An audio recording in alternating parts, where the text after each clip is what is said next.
नाज़रीन आदाब, खैर मकदम है आपका। आप देख रहे हैं जी सलाम। मैं हूं इमरान खान और लेकर हाजिर हैं इस वक्त कश्मीर एक्सप्रेस। अपने जम्मू कश्मीर की हर छोटी बड़ी खबर से अगले 1 घंटे तक हम आपको रूबरू कराएंगे। आगाज हेडलाइंस। कई दिनों की खामोशी के बाद पाकिस्तान ने सीजफायर की खिलाफ वर्जी की। पुंछ और आसपास के इलाकों में दहशत। पाकिस्तानी रेंजर्स ने रिहायशी इलाकों और आर्मी की चौकियों को निशाना बनाया। जम्मू कश्मीर पंचायत इंतखाबात टले। वजीर आला महबूबा मुफ्ती की सदारत में हुई ऑल पार्टी मीटिंग के बाद लिया गया फैसला। अपोजिशन ने पहले ही जताया था एतराज। उमर अब्दुल्ला के बयान पर पीडीपी का पलटवार। पीडीपी के लीडर यासिर रेशी ने कहा उमर अब्दुल्ला को सिर्फ फारूक डार की फिक्र, जबकि हमें रियासत के सभी लोगों की। कुलगाम में सेक्स रैकेट का पर्दाफाश। एक मर्द और 2 खवातीन पुलिस हिरासत में। सरगना पर फहश एमएमएस बनाकर लड़कियों को सेक्स रैकेट में धकेलने का इल्जाम। और फोन के जरिए खवातीन की परेशानियां होंगी हल। जम्मू कश्मीर में विमेन हेल्पलाइन नंबर 181 की शुरुआत।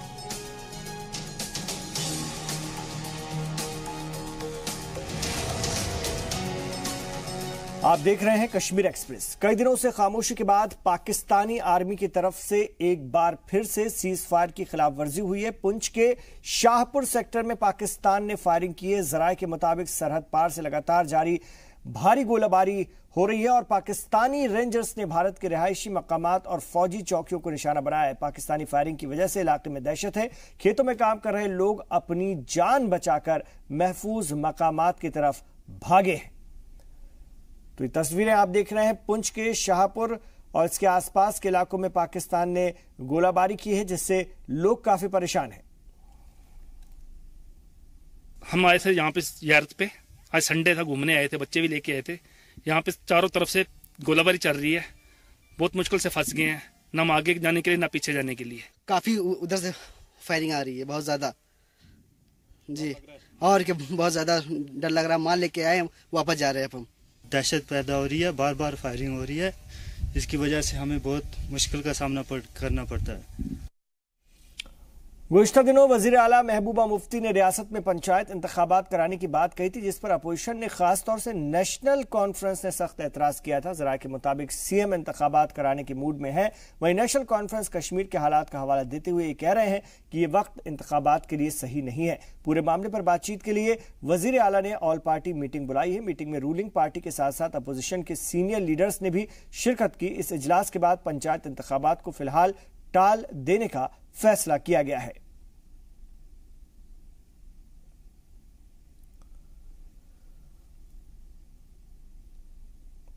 और शोपियान में जारी कशीदगी के बीच मकामी एमएलए मोहम्मद यूसुफ भट्ट ने लोगों से अपील की कि वो अमन कायम रखें। उन्होंने कहा कि लोगों को तशद्दुद छोड़ देना चाहिए। वजीर आला ने भरोसा दिलाया कि मामले की जांच की जाएगी। रियासती असम्बली में अब की बार सियासी मुद्दों के अलावा शोपियन भी छाया रहा, जहां पर एक हफ्ते के दौरान 5 से ज़ायद हिलाकतें हुई। मुख्तलिफ इंसिडेंट्स में हमारे साथ बात करने के लिए मौजूद हैं पीपल्स डेमोक्रेटिक पार्टी के सीनियर लीडर व मुतल्लिका एमएलए भट्ट साहब। यूसुफ साहब, बहुत बहुत शुक्रिया जी मीडिया से बात करने के लिए। ये जो शोपियन 2008, 2009, 2018 में भी सुर्खियों में रहा, क्या वजह रही कि ये जो हालात वहाँ पे बन रहे हैं, इसको कैसे एड्रेस किया जाए? देखिए, शोपियान में जो हालात हुए, बदकिस्मती है कि हालात ख़राब रहे। रिसेंटली भी एक एक्शन में 4-5 हमारे नौजवान उनकी मौत हुई, जिस पे सब लोगों ने अफसोस किया और असम्बली में भी इसकी चर्चा रही। मैंने भी अपनी तरफ से इस पे मजम्मत की और डिमांड की सरकार से कि इसमें पूरी तहक़ीक़ात हो। और मैं सीएम साहिबा का बहुत मशकूर हूँ कि उन्होंने पूरी तौर इस पे एफआईआर लॉन्च करवाया और एक मैजिस्ट्रियल इंक्वायरी भी शुरू हुई। इन्वेस्टिगेशन चल रही है, इंक्वायरी चल रही है। मुझे उम्मीद है कि the matter will be taken to this logical conclusion और जो भी इसके जिम्मेवार होंगे उनको जो भी एक्शन उनके खिलाफ मुनासिब होगी वो ली जाएगी। एक अहम सवाल होगा कि एक एमएलए का ऐसे हालात में एमएलए जो वहाँ से मुंतखब करके आए, आप कैसे स्ट्रेटजी बना रहे हैं? किस तरह से लोगों के पास वापस जाना चाहिए? कितना बड़ा चैलेंज है एक रिप्रेजेंटेटिव के लिए? देखिए, ये वाकई ये चैलेंज है क्योंकि मेरे लोग तकलीफ़ में हैं। जिन लोगों ने मुझे असम्बली में भेजा है वो तकलीफ़ में है। मुझे उनकी आवाज़ के साथ आवाज़ मिलानी है, और उस तरीके से मैंने असेंबली में भी बात की और आगे भी मैं सरकार के साथ ये मसला उठाता रहूँगा। एक आखिरी सवाल कि आपका मैसेज, चूँकि फ्लोर ऑफ द हाउस आपने लोगों को कहा था कि आराम से बैठें, इत्मीनान से बैठें, सरकार बैठी है, हम आपकी नुमाइंदगी करेंगे यहाँ पर, लेकिन जो आपके जम्मू में लोग मिले जो शोपियान से आए या टेलीफोन पर बात हुई, क्या मैसेज रहा आपका उनके कि जब इस तरह के हालात हों किस तरह से हालात का मुकाबला करें? देखिए, लोगों ने इस पे एहतजाज किया, सब लोगों ने किया, हमने भी किया।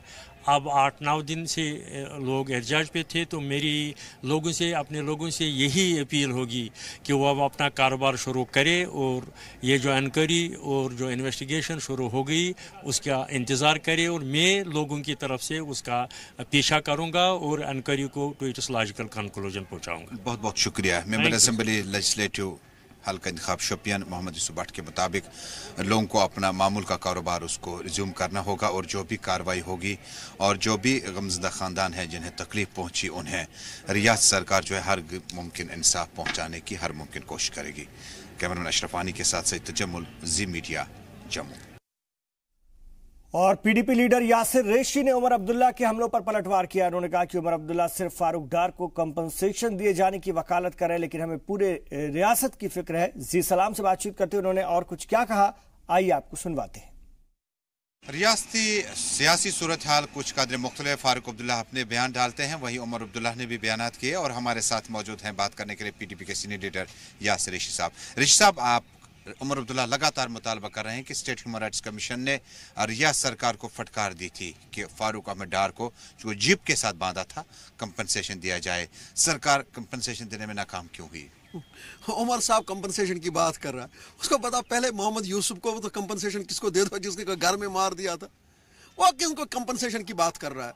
वो उसकी बात करे, वो उसकी जो हमारा वो अहद जान बेचारा है उसको कहाँ पर लेके गए, कितना टार्चर गया तो वो मारा गया बेचारा, उनकी कंपनसेशन भूल गया वो। अब ये कंपनसेशन की बात करें, इनकी मुंह से ये बात अच्छी नहीं लगती। तो जो वो करेंगे वो आप भी करेंगे? नहीं, इसके मुंह से बात अच्छी नहीं लगती, हम नहीं कहेंगे। देख लीजिए, जो वो इंसिडेंट है वो आपको पता है वो क्या इंसिडेंट हुआ, और गवर्नमेंट ने कितना उसको सीरियस लिया, हमने उसको ये नहीं छोड़ा। लेकिन मैं कह रहा हूँ उमर अब्दुल्ला की जुबान से ये बात अच्छी नहीं लगती, क्योंकि वो हाजी यूसुफ भूल गया जिसको घर में मार दिया उसने, वो भूल गया उसको जिसको उसका अहद जान को उसको पिटाई करके मार दिया। कहाँ इसके मुंह से अच्छी बात लगती है, उसको तो एक्सपोज हो गया बंदा। फारूक अब्दुल्ला साहब के बयान के तनाजुर में देखें तो क्या कहना चाहेंगे? देखिए, अगर हम उमर साहब और फारूक साहब की बात करें तो फारूक साहब की बात को हमें सीरियस लेना ही, क्योंकि वो है। उमर साहब की बात है ही नहीं, कहीं पर ग्राउंड पे ही नहीं है उस पर। तो फारूक साहब भी, लेकिन उनको एक मसला है, उनकी एक रिवायत रही है, इक़्तिदार के बाहर वो एक बात करते हैं, इक़्तिदार में वो दूसरी बात करते हैं। ये वही लोग हैं जब कह रहे थे कांग्रेसियों के साथ हाथ लगाएंगे तो ये छूत बन जाएंगे, ये वही लोग हैं जब कहते थे सोशल बाइकाटिंग के साथ करो, ये वही लोग हैं जो फिर उनके साथ गवर्नमेंट में बैठे, ये उन्हीं वही लोग हैं जिनके भरोसे, जिनके सहारे ये जी रहे थे, ये वही लोग हैं। आपको तो पता है, इन्होंने तो कश्मीर में, अगर आप सुनेंगे, ये तो कह रहे थे कश्मीर में ये अनटचेबल है कांग्रेसी, उनको मस्जिद में मत आने दो, ये उछूत है, ये जनसिंह है, फिर कहां से बन गए? तो इनका ये रवायत रही है। तो आखिर पे ये कि अगर आप नेशनल कॉन्फ्रेंस पे आरोप लगा रहे हैं कि उन्होंने अपने वक्त में क्या कुछ किया, हुकूमत आपके पास है, why don't you reopen the case and investigate? किस बारे में? जो हाजी यूसुफ का, अहद जान का, बाकी मामला जेकेसी है। मेरी डिमांड है गवर्नमेंट से, मैं कह रहा हूँ गवर्नमेंट से इसको ओपन को केस करो, मैं तो कह रहा हूँ, हमारी डिमांड है, हम बहुत से लेजिस्लेटरों की डिमांड है, हमारी पार्टी की डिमांड है। हम चीफ मिनिस्टर साहिबा को कहेंगे, चीफ मिनिस्टर साहिबा तो पार्टी की होती नहीं, एज ए चीफ मिनिस्टर उसको कहना चाहिए, और हम एज ए लेजिस्लेटर उसको कहते हैं इन केसों को ओपन कर दीजिए। बहुत बहुत शुक्रिया। यासिर रेशी, मेंबर लेजिस्लेटिव काउंसिल बांडीपोरा, बता रहे हैं कि रियासत जम्मू कश्मीर नेशनल कॉन्फ्रेंस की जो माजी रही है उनमें यूसुफ शाह का केस है जो मुश्तबह हालत में वहाँ मिला था और उसकी लाश बाद में पाई गई थी कंट्रोल रूम में।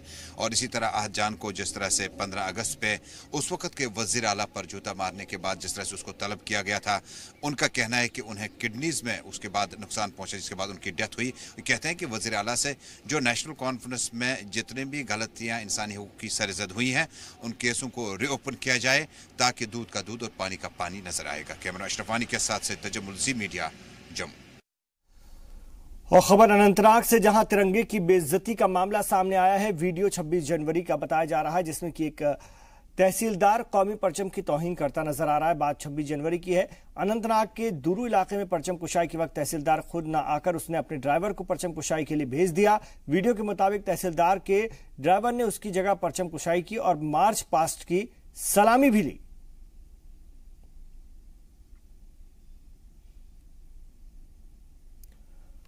और जम्मू में जम्मू कश्मीर सोशल वेलफेयर महकमे ने खवातीन के लिए नया हेल्पलाइन नंबर जारी किया, जिससे कि जरूरतमंद खवातीन की मदद की जा सके। अब खवातीन अपनी किसी भी परेशानी के हल के लिए इस हेल्पलाइन नंबर से मदद ले सकेंगे। प्रोग्राम के दौरान रियासत के हेल्थ मिनिस्टर और social welfare minister Sajjad loan भी मौजूद रहे। वाज़ेह है कि इस तरह की सहूलत दूसरी रियासतों में पहले से ही दी जा रही है।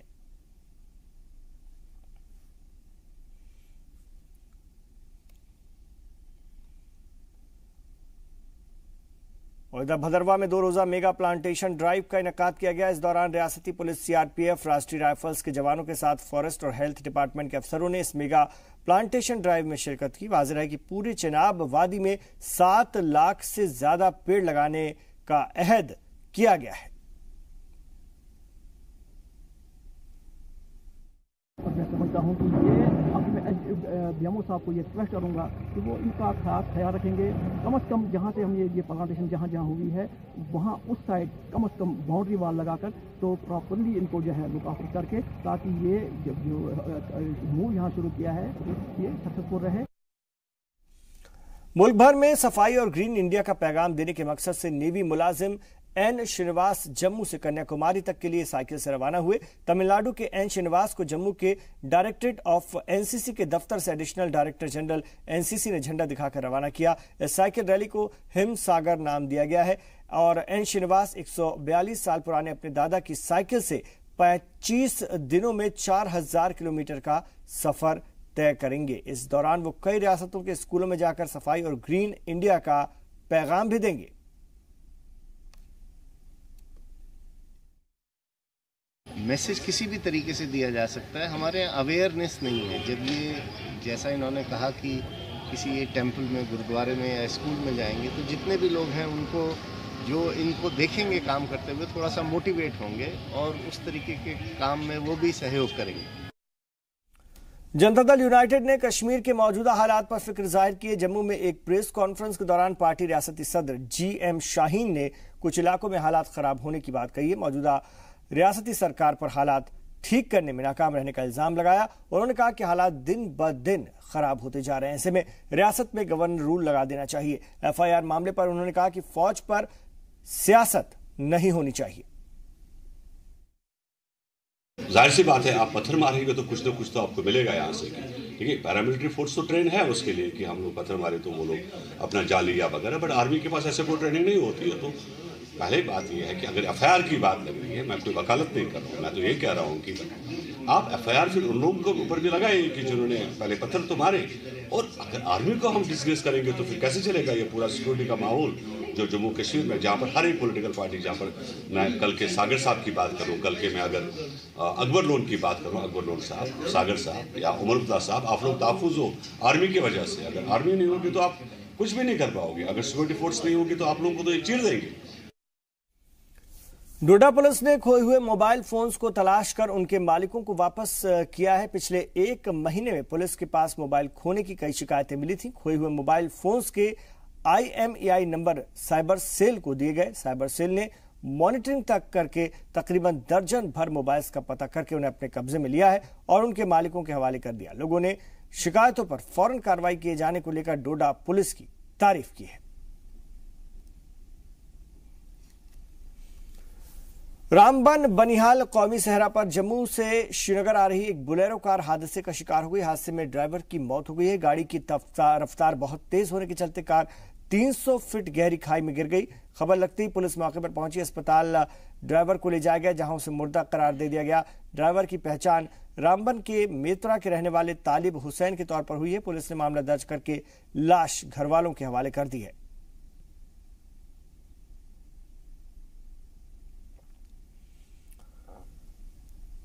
और पट्टन पुलिस ने धोखाधड़ी कर ATM मशीन से 16,800 रुपए निकालने के मामले में एक मुलजिम को गिरफ्तार कर लिया है। ATM से पैसे निकालने आए असदुल्ला नाम के शख्स की मदद के नाम पर मुलजिम ने उनका ATM कार्ड बदल लिया, जिसके बाद ATM मशीन से रकम निकालकर फरार हो गया। मुतासिर ने मामले की शिकायत पुलिस से की है। पुलिस ने SBI बैंक की मदद से ATM मशीन में लगे CCTV फुटेज को खंगाला और खाग खानपुरा और के रहने वाले जहांगीर अहमद की पहचान कर उसे गिरफ्तार कर लिया है। उससे रकम भी बरामद कर ली गई है।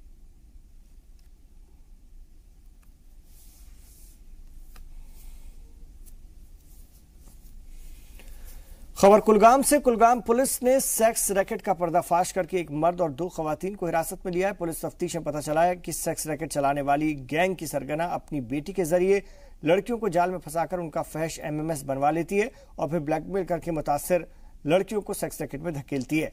इस गैंग के चंगुल में फंसी एक लड़की ने इस बात का इंकशाफ किया है। धोखे से उसे नशा देकर फहश MMS बना लिया गया और फिर उसे सेक्स रैकेट में धकेला गया। पुलिस ने मामले में FIR दर्ज कर तहकीकात शुरू कर दी है। का नाम पता नहीं, वो भी इसमें शामिल है। और छोटू जो वहाँ पे लड़कों को लाता है, होटल है सहारा। मैं चाहती हूँ उस होटल को सीज किया जाए और वहाँ पे कड़ी से कड़ी उनको सजा दी जाए। मैं मजबूर हो जाती थी, 1-2 बारी गाड़ी लेके भी यहाँ आई लड़कों के साथ और मुझे पहलगाम बेचती थी, जम्मू बेचती थी उन लोगों के। कश्मीर में भी आपको इस्तेमाल किया? हाँ, कश्मीर में भी इस्तेमाल किया। किसकी जगह? इसके घर पे ही।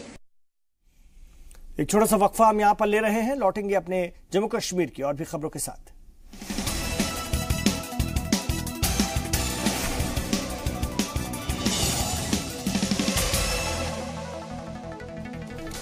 जम्मू में नौजवानों को नशे से आजादी दिलाने और अमनो चैन का पैगाम आम करने के मकसद से क्रिकेट का सहारा लिया गया और उसके लिए अनोखे क्रिकेट मैच का इनेकाद किया गया। दरअसल MLA 11 और मीडिया 11 के बीच क्रिकेट का मुकाबला खेला गया। इस दिलचस्प मुकाबले में और इस मैच का मकसद नौजवानों को बेदार करना रहा ताकि वो मुल्क के फरोग में अपनी कारकर्दगी दर्ज करा सकें। देखिए, इससे ये मैसेज आएगा कि ज्यादा से ज्यादा यूथ जो है वो स्पोर्ट्स की तरफ आए, नशेखोरी को छोड़ें, मतलब नशे वगैरह में ना पड़े, ज्यादा स्पोर्ट्स की तरफ ध्यान उनका जाए। और हमारा मीडिया 11 का भी यही कहना है, मतलब हम स्पोर्ट्स खेलते हैं, यूथ को ज्यादा अट्रैक्ट करते हैं स्पोर्ट्स की तरफ और फाइट करते हैं ड्रग्स के अगेंस्ट। इसमें आप स्पोर्ट्स मैदान में लगाएं, ना कि कहीं दाएं बाएं एक्टिविटी में लगाएं। यही हमारा आज का मकसद है और यही हमारी सिग्नल आज पूरी रियासत में जानी चाहिए, जम्मू में जानी चाहिए, कश्मीर में जानी चाहिए, लेह लद्दाख में जानी चाहिए, बॉर्डर में एरिया में रहने वाले बच्चों को जानी चाहिए। यही हमारा आज का मकसद है। पतन में विंटर कप फुटबॉल टूर्नामेंट का इनेकाद किया गया। आर्मी की जानिब से मुनक्किद इस टूर्नामेंट में इलाके के 16 टीमों ने हिस्सा लिया। टूर्नामेंट का फाइनल मुकाबला चिनार फुटबॉल क्लब और मगाम क्लब के बीच खेला गया, जिसमें कि चिनार फुटबॉल क्लब ने बाजी 2-1 से अपने नाम कर ली।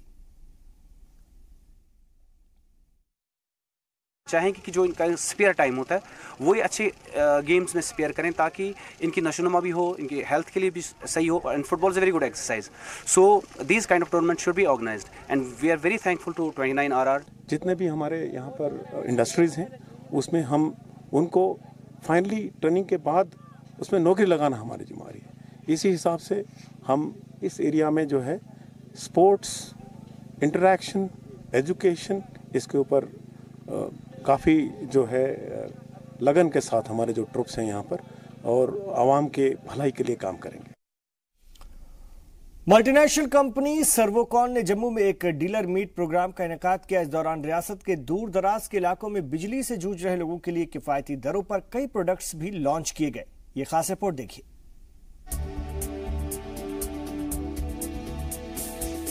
अपने 28वें साल में दाखिल हो चुकी मल्टीनेशनल कंपनी सर्वोकॉन ने जम्मू में एक तकरीब का एहतमाम किया। इस दौरान कंपनी ने जम्मू कश्मीर के लोगों के लिए किफायती प्रोडक्ट्स को भी आम किया। सर्वोकॉन कंपनी के चेयरमैन हाजी कमरुद्दीन, MD जाकिर अहमद और दीगर ओहदेदारों समेत जम्मू और कश्मीर के सभी डीलर मौजूद रहे। जी सलाम से सर्वोकॉन के चेयरमैन हाजी कमरुद्दीन, सर्वोकॉन के MD जाकिर अहमद और टेक्निकल हेड ने खास बातचीत की। हमारे साथ मौजूद हैं बात करने के लिए जी सलाम पे इस वक्त हमारे साथ मौजूद हैं हाजी कमर साहब, आपका बहुत बहुत शुक्रिया। साथ में जाकिर साहब भी मौजूद हैं हमारे साथ, आपका भी बहुत बहुत शुक्रिया।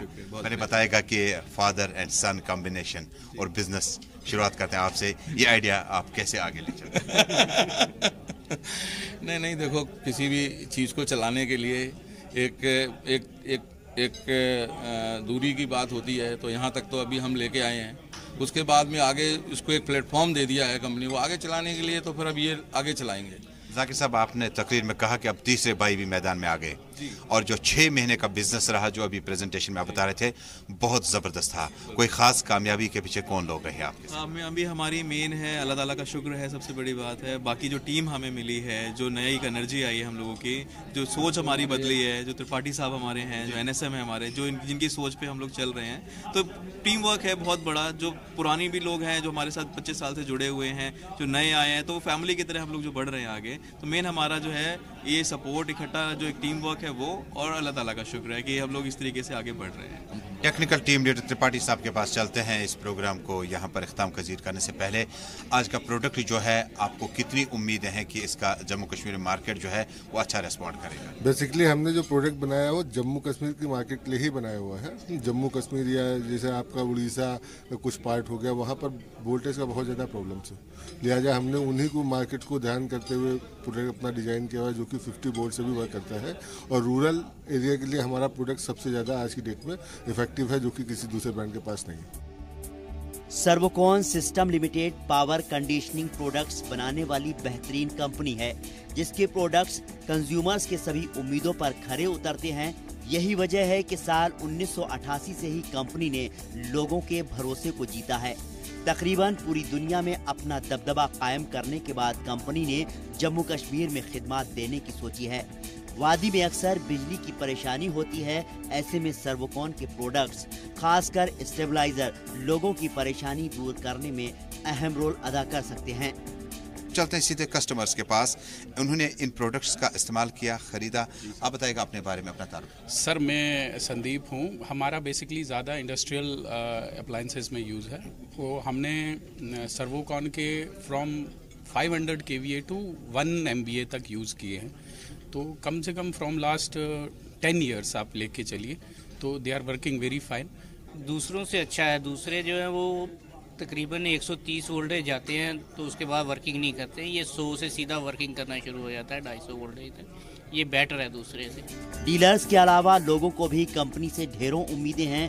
कंज्यूमर्स की माने तो कंपनी पर उनका भरोसा कायम रहेगा, खासकर रियासत जम्मू कश्मीर में, जहां बिजली को लेकर लोगों को आए दिन परेशानियां झेलनी पड़ती हैं। उनके लिए तो ये किसी नायाब तोहफे से कम नहीं है। कंपनी के मैनेजिंग डायरेक्टर्स का दावा है कि इन स्टेबलाइजर से जो इनपुट हमारा कम होगा, उसको जितना हम खींचना चाहेंगे उससे खींचने की जरूरत भी नहीं पड़ेगी, बल्कि ये स्टेबलाइजर उस नवियत का बनाया गया है मॉडर्न इंजीनियरिंग से, जिससे आम लोगों को वोल्टेज कांस्टेंट रखने में भरपूर तरीके से फायदा मिलेगा। अशरफ वानी, आशु और राजन वेद के साथ से तजम्मुल जी मीडिया, जम्मू। यहाँ रुकेंगे एक और छोटे से वक्फे के लिए, लौट रहे हैं जम्मू कश्मीर की और भी खबरों के साथ।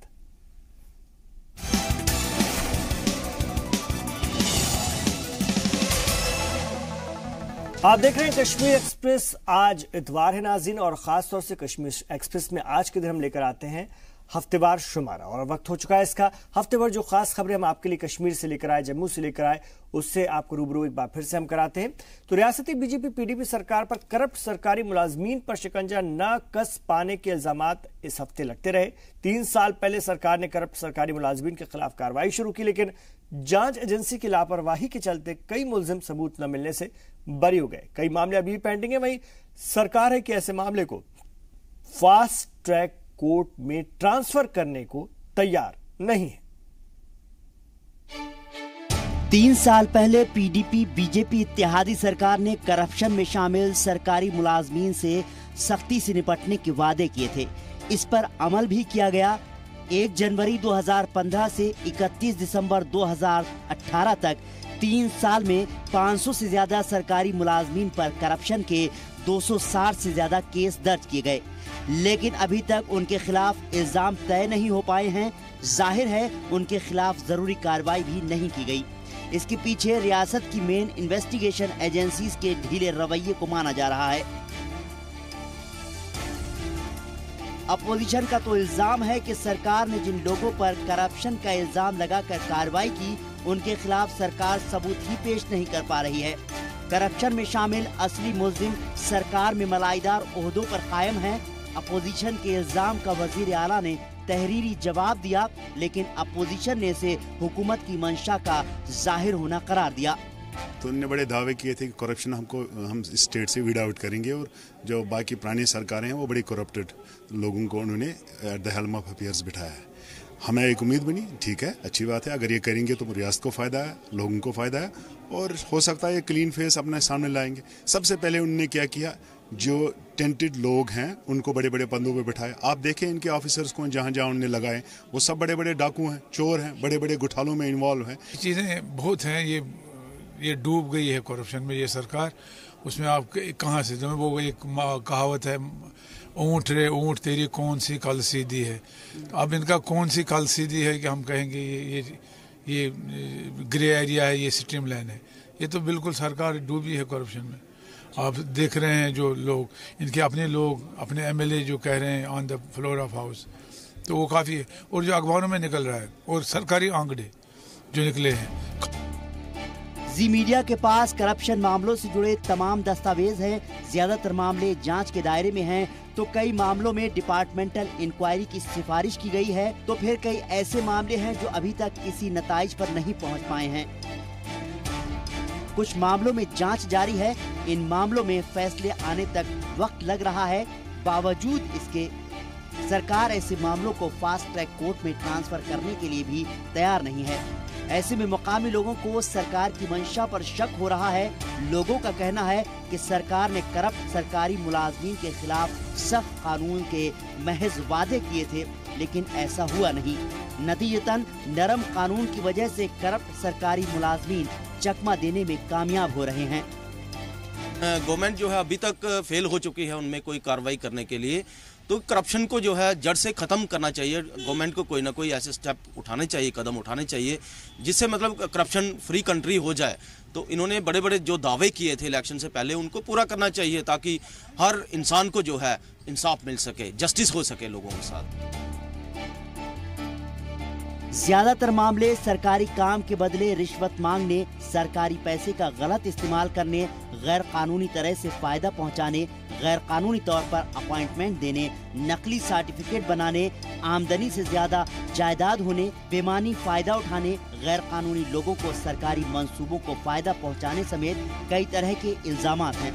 करप्शन में शामिल सरकारी मुलाजमीन के खिलाफ कार्रवाई भी की गई, लेकिन जांच एजेंसियों की नाकामी के चलते कई सरकारी मुलाजमीन बेगुनाह साबित हो चुके हैं, तो कई मामले कोर्ट में हैं, जिसे लेकर अपोजिशन रियासती सरकार को घेर रहा है। तो सरकार की अपनी दलील है।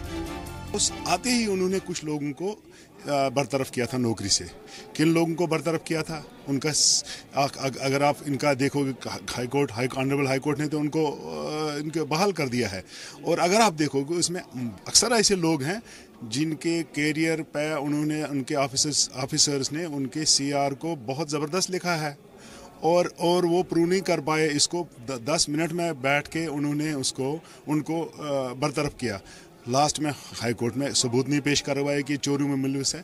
हकीकत में अगर आप करप्शन को ढूंढेंगे, करप्शन तो हर कहीं किसी जगह है, एक है। कानून कितने सख्त है, मैं नहीं मानता कानून सख्त नहीं है, कानून बहुत ज़बरदस्त सख्त है करप्शन के खिलाफ, लेकिन कहीं ना कहीं कोई ना कोई उसको बचाने के चक्कर में शायद कहीं ना कहीं वेस्टेड इंटरेस्ट जो लोग होते हैं वो उन कानूनों को। आपका मतलब है जो पॉलिटिकल पैटर्नेज होती है उनको? मैं पॉलिटिकल पैटर्नेज ही क्यों, अगर वो भी हो तो मुझे कोई दिक्कत उसमें कहने को नहीं है, अगर वो भी हो तो। लेकिन उसके साथ साथ और भी दुनिया है ना, सिर्फ पॉलिटिशियंस ही तो दुनिया में नहीं ना रहते हैं, और भी दुनिया है। अपने अपने हिसाब से हो सकता है हर कोई इन्फ्लुएंस करता हो। जो कानून जो हमने बनाया है जो करप्शन के खिलाफ, उसको कमजोर करने के लिए और भी दुनिया जुड़ती है। सरकारी मुलाजमीन के खिलाफ की गई कार्रवाई को लेकर सरकार भले ही जो भी दलील दे, लेकिन इन 3 सालों में करप्शन के इल्जाम में सरकारी मुलाजमीन पर जो कार्रवाई हुई, उसे लेकर अपोजिशन सरकार की मंशा पर ही सवाल या निशान लगा रहा है। ऐसे में सरकार पर ही करप्ट अफसरों को शह देने के इल्जाम लग रहे हैं। कि कानून सख्त हैं करप्शन के खिलाफ, लेकिन अभी इसमें और भी कोशिश की जाएगी सरकार की तरफ से, इसको और ज़्यादा स्ट्रिंजेंट किया जाए। लेकिन कहीं ना कहीं जो विपक्ष है उसका यही कहना है कि सरकार के जो दावे थे करप्शन को ख़त्म करने के, वो कहीं ना कहीं पूरे होते नहीं दिखते। कैमरामैन आशु के साथ राजन वैद, जी मीडिया जम्मू। और अगर आप कुछ दिनों तक बिजली का बिल नहीं चुकाते हैं तो महकमा आपका कनेक्शन काट देता है, लेकिन आपको जानकर हैरानी होगी कि महकमे हर किसी के साथ ऐसा सलूक नहीं करता है। खासकर अगर बात सरकारी महकमों की हो रही हो तो ये आपको जानकर जरूर हैरानी होगी और ये बात लाजमी भी है। ये रिपोर्ट भी हमने इस हफ्ते दिखाई, आप भी देखिए।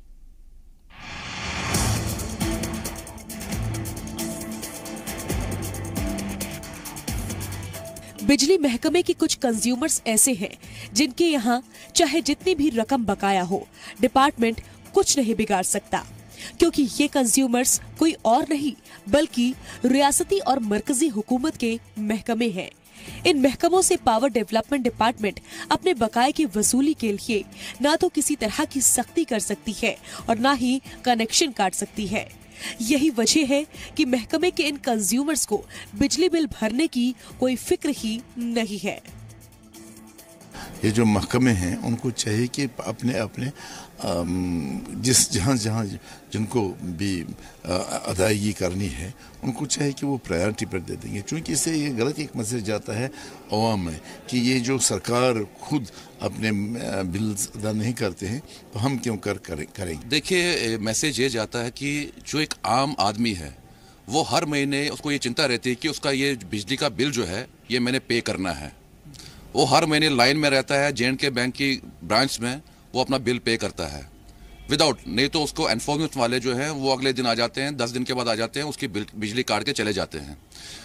उसके बरक्स जो गवर्नमेंट डिपार्टमेंट्स हैं उनमें करोड़ों रुपए का बिजली का बिल हमेशा पेंडिंग रहता है, उसके लिए सरकार कोई कदम नहीं उठाती है।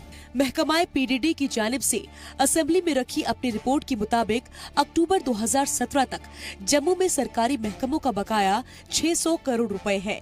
इसमें कश्मीर डिवीजन का बकाया 400 करोड़ का है। सबसे ज्यादा बकाया PHE महकमे पर है। जम्मू कश्मीर के PHE महकमे को 380 करोड़ रुपए देने हैं। दूसरे नंबर पर जम्मू डेवलपमेंट अथॉरिटी है जिसको 66 करोड़ रुपए देने हैं। इसी तरह हाउसिंग एंड अर्बन डेवलपमेंट महकमे पर 40 crore, road and building department पर 12 करोड़, महकमाए ज़राअत को 5 crore, hospitality and protocol department पर 10 करोड़ रुपए की देनदारी है। इस फहरिस्त में दीगर महकमे भी शामिल हैं। हालांकि इस लिस्ट में सिक्योरिटी फोर्सेस को सप्लाई की जाने वाली बिजली का बकाया शामिल नहीं है। अगर इसे शामिल किया जाए तो ये करीब 1,500 करोड़ रुपए तक हो सकता है।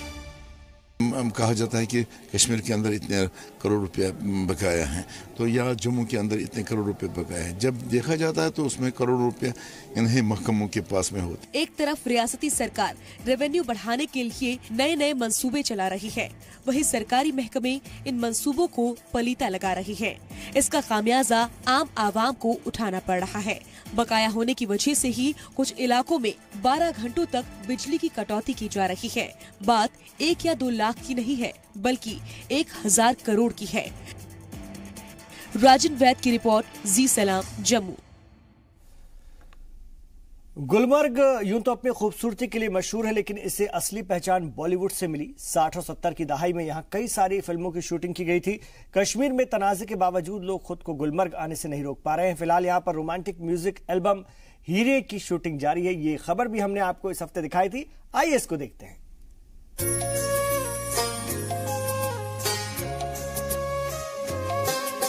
कश्मीर की खूबसूरत वादियों में फिल्माए गए गाने हमेशा से सुपरहिट रहे हैं, फिर चाहे वो रोमांटिक एल्बम हो या फिल्मी गाने। यही वजह है कि बॉलीवुड की पहली पसंद भी कश्मीर है।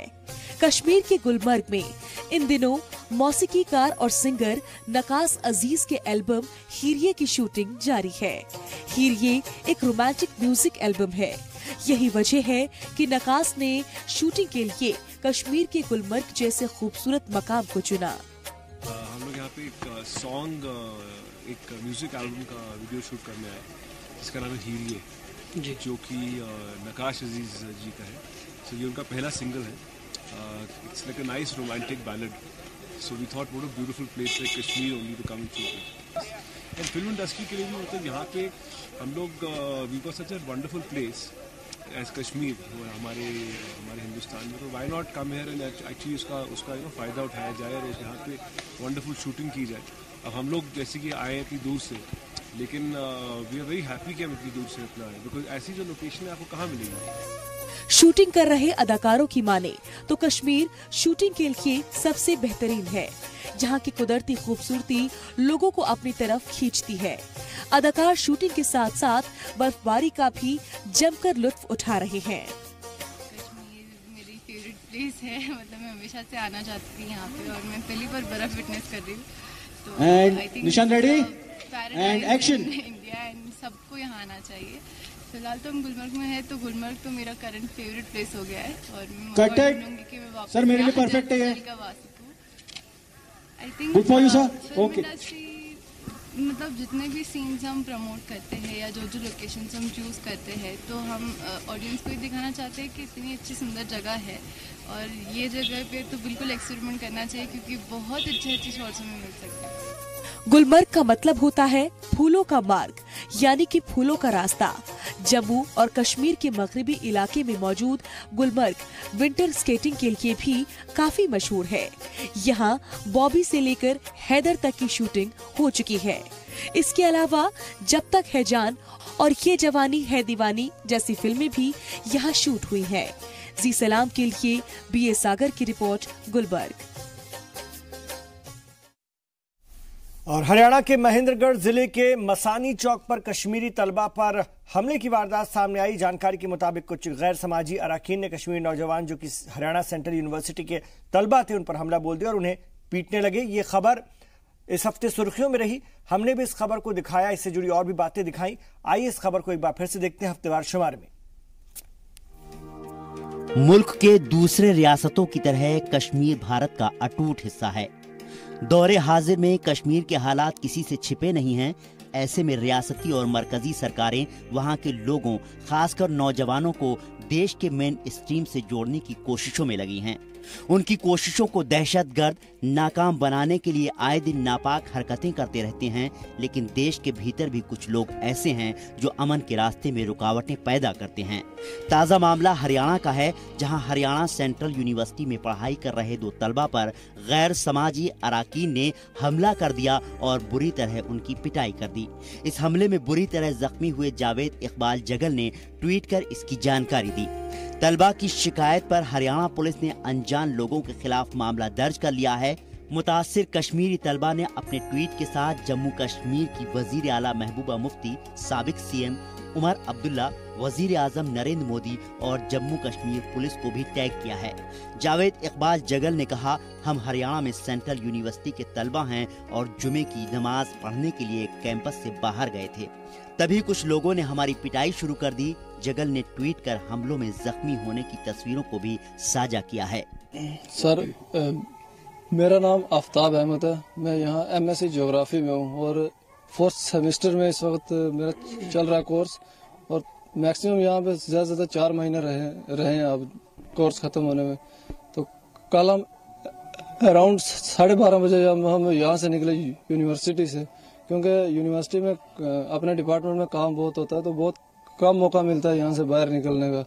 तो कल हम यहाँ से गए महेंद्रगढ़, और फ्राइडे भी था, तो हमने सोचा नमाज भी हो जाएगी और जो अपना काम है, जो कुछ लेना, जो अपने कोई नोटबुक वगैरह कुछ भी चाहिए तो वो हम महेंद्रगढ़ से ले लेंगे. तो यहाँ से निकलने के बाद हम सीधा मस्जिद चले गए. वहाँ नमाज वगैरह हमने नमाज अदा की. नमाज पढ़ने के बाद जब हम वहाँ से निकले तो उस वक्त ये मामला शुरू हो गया, और कुछ लोगों द्वारा लेकिन उस वक्त ये है कि हमें माइंड में वो नहीं था कि कोई हमारा पीछा भी कर सकता है, क्योंकि आना जाना पहले भी लगा रहता था. तो उस चीज़ से हम बेखबर थे कि इस तरह का माहौल है कि हमें बचना भी चाहिए यहाँ पे. लेकिन उस वक्त वो हमारे दिमाग में ख्याल नहीं था. लेकिन जब हमने अपना काम ख़त्म किया वहाँ से, और मनसाली जो चौक है वहाँ की, वहाँ से जब हमने बाइक अपनी स्टार्ट की, ये मेरे पीछे बैठा जो मेरा दोस्त था, बस जो ही इसने पीछे सीट पे जो ही सीट पे बैठा और कुछ लोग आगे पीछे से मुझे पीटना शुरू कर दिया। उन्होंने कुछ सवाल जवाब कुछ भी नहीं हुआ और मैं उनसे सिर्फ इतना कह रहा था कि सर मेरी गलती क्या, मुझे ये तो बताओ। उन्होंने कुछ भी उस वक्त ना सुनी ना कही, कुछ भी नहीं, बस मारना शुरू कर दिया। और वो लोग 15-20 के आसपास थे वो लोग। तलबा के ट्वीट के बाद रिएक्शन देते हुए जम्मू कश्मीर की वजीर आला महबूबा मुफ्ती ने इस वारदात की सख्त मजम्मत की है। साथ ही हरियाणा के डायरेक्टर जनरल कहा है। उन्होंने कहा कि वो इस वारदात से हैरान हैं कि हरियाणा के महेंद्रगढ़ में कश्मीर तलबा पर हमला किया जा रहा है। इस वारदात पर जम्मू कश्मीर पुलिस ने भी अलग से एक ट्वीट किया है। जम्मू कश्मीर पुलिस ने कहा कि वो इस वारदात को लेकर हरियाणा पुलिस के राब्ते में है। हरियाणा पुलिस ने कई दफाओं के तहत मामला दर्ज कर लिया है। देखिए 3 आरोपियों को हमने गिरफ्तार कर लिया है और 3 अन्य की पहचान है वो एस्टेब्लिश कर ली गई है। और रियासत में स्वच्छ भारत मिशन के तहत कितनी सफाई हो सकी है खासतौर से, और सफाई के क्या क्या फायदे हैं, जानते हैं लड़ी शाह की जुबानी।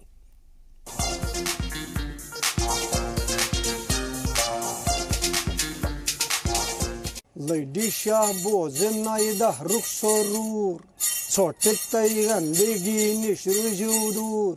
लड़ी शाह बोजना रुखसरूर छोटे गंदगी निशरूर। सफाई थई तो ही भरपूर छोटे गंदगी निशरूर। सफाई छुओ हज नसत ईमान, सफाई छुओ हज नसत ईमान। आथु कुंदी तो वारु तो ही जान, आथु कुंदी तो वारु तो ही जान। अक्सलो दो दग दे ये कलजूर छोटे गंदगी निशरूर। अक्सलो दो दग दे ये कलजूर छोटे गंदगी निशरूर। नबर मत नीर तो खुल्ल मैदान, नबर मत नीर तो खुल्ल मैदान। तो कोनो शर्मंद छुओ गछान, तो कोनो शर्मंद छुओ गछान। अथ पे अमुल्ला तो करू पूर, अथ पे अमुल्ला तो करू पूर। छोटे गंदगी निशरूर। गोरसान बुइस तो ने कथ, गोरसान बुइस तो ने कथ। मिशन ये छु चलान स्वच्छ भारत, मिशन ये छु चलान स्वच्छ भारत। सफाई सुचला नूर नूर छोटे गंदगी निशरूर। सफाई सुचला नूर नूर छोटे गंदगी निशरूर। पाए गाँव वात नो शहर गामस, पाए गाँव वात नो शहर गामस। चौक तल कथ वस खासु आमस, चौक तल कथ वस खासु आमस। गफलतस जहलतस करियो चूर चूर छोटे गंदगी निशरूर। गफलतस जहलतस करियो चूर चूर छोटे गंदगी निशरूर। और जानते लिछू ये सफाई, और जानते लिछू ये सफाई। सफाई यह छो तो ही नफाई। साफ था उन्द पुक कर रही गुर गुर, साफ था उन्द पुक कर रही गुर गुर।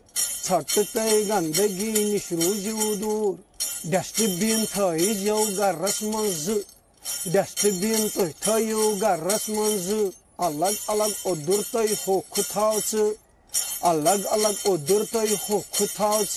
सड़की पर थानस कच गच्छू मजबूर छोटे गंदगी निशरूर। सड़की पर थानस कच गच्छू मजबूर छोटे गंदगी निशरूर। बैतल खुला बनाओ जलनक पानस, बैतल खुला बनाओ जलनक पानस। बुलाकस पेट गच्छू अकिस आनस, बुलाकस पेट गच्छू अकिस आनस। नसब खर्च अनुक सूद दियो जरूर छोटे गंदगी निशरूर। नसब खर्च अनुक सूद दियो जरूर छोटे गंदगी निशरूर। आप बस मंज मो गंदगी त्राव, आप बस मंज मो गंदगी त्राव। आप छी जिंदगी इज्जतस थाव, आप छू जिंदगी इज्जतस थाव। आप छे जिंदगी सलाम काकपूर छोटे गंदगी निशरूर। आबू छे जिंदगी सलाम काकपूर छोटे तई गंदगी निशरू दूर सफाई थई तो ही भरपूर छोटे तई गंदगी निशरू दूर लड़ी शाह बोझनाई दहरुख सोरूर छोटे तई गंदगी निशरू दूर। और आइए अब नजर डालते हैं 5 मिनट में 25 खबरों पर चलते चलते।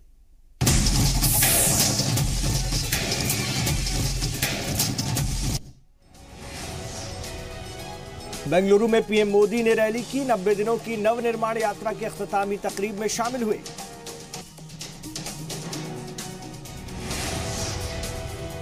बेंगलुरु में किसानों ने पीएम मोदी की रैली की मुखालफत की। पीएम मोदी की रैली के खिलाफ एहतजाज भी किया। एनडीए के साथ जारी रहेगा टीडीपी का इत्तेहाद। पार्लियामेंट्री पार्टी के इजलास के बाद आंध्र प्रदेश के वजीर वाईएस चौधरी ने दी जानकारी। शिवसेना और अमित शाह से सीएम की बात नहीं। आगरा के ताज फेस्टिवल में गूंजेगा राम का नाम। राम नाटिका के फेस्टिवल के साथ शुरुआत होगी। छत्तीसगढ़ में रमन सिंह के खिलाफ इलेक्शन लड़ेंगे अजीत जोगी। राजनांदगांव में 11 फरवरी को कर सकते हैं ऐलान। पत्थरबाजों पर महबूबा सरकार मेहरबान। 9000 से ज्यादा नौजवानों पर दर्ज केस वापस। अलहदगी पसंद लीडरों की लिस्ट में सैयद अली शाह गिलानी का नाम नहीं। इस्लामाबाद में पाकिस्तान के खिलाफ एहतजाज। ह्यूमन राइट्स वॉल्यूशन के इल्जाम में पश्तूनों ने आजादी के नारे लगाए। पाकिस्तान ने 47 हिंदुस्तानी माहीगीरों को गिरफ्तार किया। पाकिस्तानी एजेंसी ने गैरकानूनी तरीके से सरहद पार करने का इल्जाम लगाया। बक्सर में शहीद जवान दीपक यादव की आखिरी रस्मात अदा की गई। कुपवाड़ा सेक्टर में एवलांच की वजह से जान गई थी। राजस्थान के झुंझुनू में शहीद जवान कमलेश को भी अलविदा कहा गया। माछिल सेक्टर में एवलांच के दौरान हुए थे शहीद। दिल्ली में पुलिस वालों की गुंडागर्दी। सेंट्रल एक्साइज के अफसर और इनकम टैक्स डिपार्टमेंट के मुलाजमीन को रोड पर बेरहमी से पीटा। यूपी के मुजफ्फरनगर में 22 दलित कुंबों के ने मजहब तब्दीली की धमकी दी। मजदूरी के पैसे नहीं मिलने से नाराज थे। यूपी के मुजफ्फरनगर में नाबालिग लड़की से गैंगरेप। 4 में से 1 मुलजिम गिरफ्तार। सूरत में इज्तिमाई शादी से पहले 2500 से ज्यादा खवातीन ने मेहंदी लगवाई। गिनीज वर्ल्ड रिकॉर्ड में किया जा सकता है शामिल। पेट्रोलियम मिनिस्टर धर्मेंद्र प्रधान ने भुवनेश्वर में हरी झंडी दिखाई। खासतौर से ईंधन बचाने का पैगाम देने की मुहिम को। और ये मुहिम पूरे रियासत में चलेगी। बीजेपी एमपी हुकुम सिंह के आखिरी रस्मात पूरे किए गए। हजारों लोगों ने दी आखिरी विदाई। आखिरी रस्मात अदा किए जाने से पहले हुकुम सिंह के अहलखाना से मिले सीएम योगी। आखिरी विदाई में भी शामिल हुए। मुंबई के एसएनडीटी वुमेन कॉलेज में रन फॉर हेल्थ का इनकाद। अक्षय कुमार भी शामिल हुए। टेस्ट के बाद वनडे में टीम इंडिया की धमाकेदार वापसी। दूसरे वनडे में भी टीम इंडिया ने जनूबी अफ्रीका को हराया। 9 विकेट से मात दी। सेंचुरियन में जीत के साथ टीम इंडिया ने सीरीज में बढ़त बनाई। 6 मैचों की सीरीज में 2-0 से आगे हुई टीम इंडिया की ओर से शिखर धवन ने हाफ सेंचुरी लगाई। कप्तान कोहली ने नॉट आउट 46 रन की पारी खेलकर टीम को जिताया। युजवेंद्र चहल टीम इंडिया की जीत के हीरो रहे। चहल ने जनूबी अफ्रीका के 5 बल्लेबाजों को आउट किया। पहली बार 5 विकेट लेने के क्लब में शामिल हुए युजवेंद्र चहल जनूबी अफ्रीका के खिलाफ 5 विकेट लेने वाले भारत के दूसरे गेंदबाज बने। केरल के कालीकट में प्रोफेसर वशिष्ठ ने सचिन तेंदुलकर के नाम सुपुर्द की लाइब्रेरी। सचिन गैलरी में तेंदुलकर से जुड़ी जानकारी मिलेगी। प्रोफेसर वशिष्ठ ने सचिन तेंदुलकर पर करीब 60 किताबें पब्लिश की हैं। सचिन की किताबों को 11 जबानों में छापकर डेडिकेट किया गया है।